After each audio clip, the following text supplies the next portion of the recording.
So, this is going to sound strange, but when I was growing up, my backyard was a cemetery. Maybe not the whole backyard, but right behind her fence, it was there. And let me tell you, some creepy things happened there. The scariest in particular is the story that I'm telling you now. I was 14 at the time. I was an only child and did a lot of stuff by myself growing up. Well, one day, I'd gotten her from school early and my parents were still away at work. I had no homework to do. I was bored of my game systems and I decided that I would go out and take a stroll through the cemetery. It was an old one, like there were gravestones from the mid-1800s in there. It was a hot day and I was just walking around and looking at all the names and dates on the stones. And I was looking at this one stone in particular when this old lady approached me. I didn't see where she came from and I didn't even hear her. She kind of just appeared. She stood next to me and asked what I was doing. I told her just checking out the graves. She told me the grave that I was looking at in particular was her youngest sister, Rose. She went into detail about how her sister had died at the age of 5 from cancer, but was a lovely girl. They named her Rose because it was her favorite flower and she had always been seen carrying them and giving them to people. It was actually very sweet the way the lady explained it to me. I ended up saying goodbye to her and wished her a good rest of her day. Later that same night, I was upstairs in my room playing Star Wars Battlefront on my computer. And I was trying to beat this certain level when I heard this tapping on my window. And at first I thought it was just my imagination or maybe just the wind, and went back to my game. But then I heard it again, but this time, louder. I got off my computer and walked over to it. I opened the window to see what was making the noise. When I opened it, sitting on the ledge was a single red rose. Mind you, my bedroom was on the second floor. There were no trees or anything you could use to climb up and tap my window, let alone place something on the ledge. I took the rose into my room and then remembered the conversation with the old lady about her sister Rose, who always used to give roses to people. My bedroom faces the cemetery. I couldn't see anyone out there. It was completely dark and empty. To this day, I'm truly convinced that it was that woman's sister who visited me at my window that night and left the rose. We've since moved out of that house now, and I have my own place. But every now and then, I'll go back to that cemetery and revisit Rose's grave. Since then, I'm fully convinced that our world is not the only world. There is something beyond what we can see in the physical realm.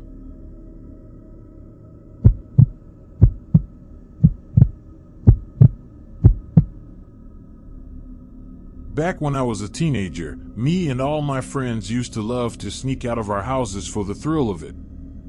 Well, one day, my friend Jimmy and Frankie had the grand idea that we should sneak out and check out the local cemetery at night. And I was all for it. We snuck out a little after midnight. We always had to be sure that all of our parents were fast asleep. The cemetery wasn't far from our houses. It was about a half-hour walk to get there. I remember that it was a dark night, but there were no clouds covering the moon. We could see pretty well despite it being past midnight. We entered through the cemetery gates and started to explore immediately. We kept joking around that we would most likely see some kind of ghost or spirit. We started making our way to the back of the cemetery that was bordering the deep forest. We were reading the names of the gravestones when we heard this noise. We all got quiet and listened. It wasn't the wind blowing or anything like that, but it sounded like someone panting hard. We surveyed the back of the cemetery and then saw it. There was someone standing over one of the graves, a shovel in their hand, and they were digging. We thought maybe it was a caretaker or a worker, but quickly realized that they wouldn't be out here this late in the dark. We got a bit closer, staying low behind the long rows of graves, and watched as the man threw something into the hole that was wrapped in what looked like black trash bags. Whatever it was that he threw in looked big, almost like the size of an adult man. Then, once it was in the hole, he started throwing the dirt back on top of it. Me and my buddy started to realize that this guy was trying to bury something that wasn't meant to be seen. In fact, I didn't want to say it to my friends because I was too frightened to. But, at the time, I was almost certain that it was a body. We started to get nervous that this guy would see us, and we were making our way back out the cemetery when Frankie stepped on this large branch by accident. The crack of it echoed into the night. We looked up, and the man who was digging the hole was looking directly at us. From the moonlight, I could see the anger and hate on the man's face. He threw the shovel aside and started sprinting right for us. At this point, we all started booking it out of the cemetery. I ran so fast that I thought my heart was going to explode. Luckily, we knew which houses to cut in between, and we eventually lost the guy. When I finally made it back to my house, I felt like I had no choice but to wake up my parents and tell them what we saw.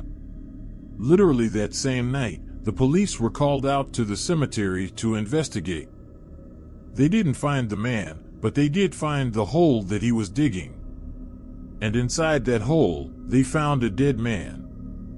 Whoever was burying him laid the corpse on top of an already existing coffin and then trying to bury him.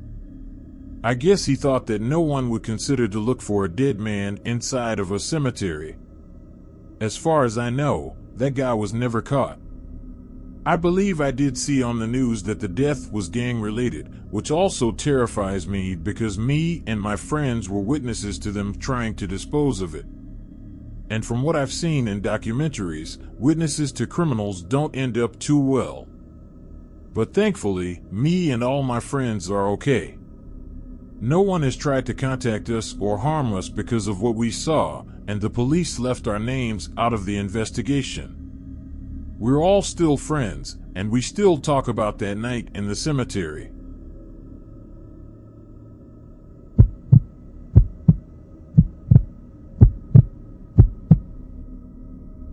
So back in 2020, I was obsessed with cemeteries. I don't know what it was.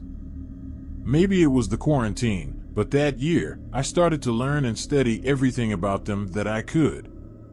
It got to a point where the research that I was doing online wasn't cutting it, and I needed to go out physically and explore them. And before you call me weird or whatever, I get it. Believe me, my friends and family all thought the same thing. Anyway, it was the weekend. I lived in a small town outside of a major city, and I decided that this was the day that I would go and check one out. I Googled the closest one to me, and it was only like a half-hour drive away. When I got there, it was empty. Minus all the graves. There was no one else in there but me. I found it oddly calming and surreal. I was walking up and down the rows, trying to imagine what the lives of those under me would have been like when I started to feel watched. I turned around, and again, nothing. I couldn't see anybody in the cemetery. I kept on walking, and that's when I saw him. The cemetery had a bunch of trees that sort of blocked your view. Well, this guy came out from behind one of them, walking his small dog. I noticed that he had flowers in his hands, and he was placing them at one of the stones. I didn't look for too long because I wanted to be respectful, especially if it was a loved one that he was visiting. I stayed for maybe another hour when I noticed that man and his dog were now gone. I was alone again. I decided that I would go over to the grave that he had put flowers on, just to see who the name was. Now, I will warn you, this part is disturbing and may trigger some people. I got to the gravestone and saw that dog the man was walking was being hung from his leash that was tied to the gravestone. I literally screamed at the sight of it. I quickly untied the dog off the stone, but it was already too late. The dog was dead. I ran up and down the entire cemetery, trying to find that man, but I couldn't. I ended up calling the police and showing them the dead dog that was hung. And here's the even weirder part. The officer that came out said that this was the third hung dog that's been reported in this cemetery over the past 2 months. I was absolutely baffled when he told me this. The officer told me they had been tailing certain suspects, but they haven't caught anyone for the crimes yet. I still lived in that area, and as far as I know, no one has been caught for it yet. I checked the news and the social media, but there hasn't been any more dog hanging. So, maybe they stopped for fear of getting caught, but fuck man, seeing that dog hanging really messed me up. I still occasionally go to the cemetery and walk around, and thankfully, nothing like that has happened since.